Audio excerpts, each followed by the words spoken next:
Emma Raducanu's latest Grand Slam exit at the Australian Open may raise some alarm bells regarding her longevity as a draw for big brands. Pressure is growing on Emma Raducanu to revitalize her tennis career if she's to keep bagging big-name endorsement deals.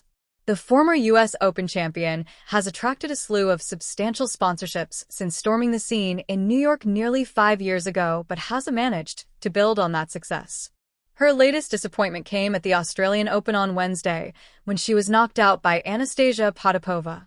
The number 28 seed has made it beyond the third round of a Grand Slam just once in 13 attempts since her iconic win at Flushing Meadows in 2021, stirring conversation as to whether she's cut out for long-term success at the elite level.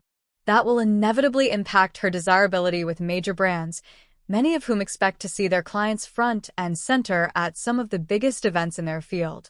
The Daily Mail reported last year that Vodafone had ended its £3 million a year deal with Raducanu, though she still has a number of lucrative agreements with other big companies.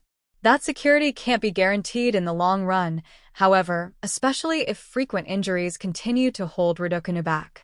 And sport finance expert Dr. Rob Wilson raised caution regarding her marketability and how a lack of tennis titles will eventually see her endorsements run dry, like any other athlete. Speaking to Hentane Casino in 2024, Wilson said, "Emma Raducanu is marketable, but the level of that will come down to sporting performance.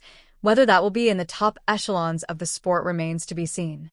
She certainly has the raw talent, but what we also see in female tennis as compared to male tennis is that you don't get the same longevity as when you look at Roger Federer, Novak Djokovic, with the exception of Steffi Graf, Serena Williams, and Martina Navratilova. You tend to find that female athletes come and go with tennis, so they'll have 2 or 3 years at the top, and then that can change. I'll be interested to see if we're still talking about Emma Raducanu in 7 or 8 years' time as an elite tennis player who is qualifying routinely for WTA and Grand Slams, even if she doesn't win them." There were murmurs Raducanu had been dropped as a sponsor by Porsche in 2024 after the German car manufacturer took back the freebie car she received in 2022. However, a spokesperson for the company confirmed she was still on its roster of ambassadors.